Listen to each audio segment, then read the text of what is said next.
While we are on the US, Indian-American scientist Jay Bhattacharya, a professor of health policy at Stanford University, has been officially appointed Director of the National Institute of Health, or NIH, which is the leading health research and funding body in the United States.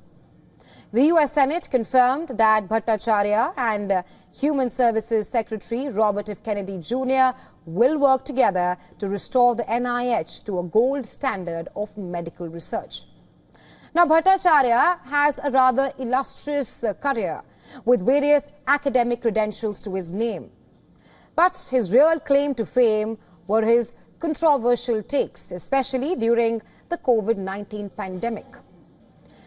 In 2020, Bhattacharya was among the authors of a treatise against the COVID lockdown titled The Great Barrington Declaration.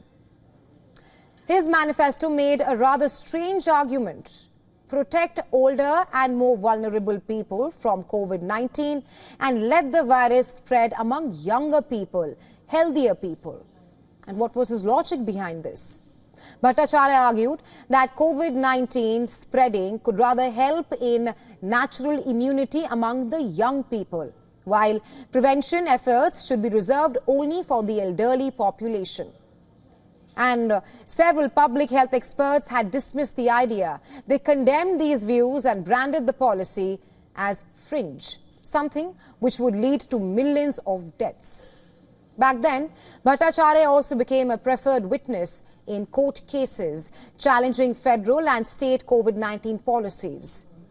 He was also a part of a group of plaintiffs who sued the Biden administration for what he called COVID censorship. But that's not all. The Stanford physician also sparked massive controversy when he demonstrated against mask mandates for school children in Florida and Tennessee.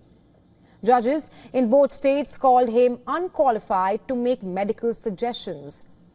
In a recent hearing, Bhattacharya reportedly said he was convinced that vaccines did not cause autism, even as he urged more research on the question, which, according to scientists, had long been settled. And in such a pretext, Bhattacharya's appointment has raised several eyebrows, with experts questioning if the man can even be trusted with such a major post, a top job in one of the world's leading health institutions that is known for its prolific scientific research.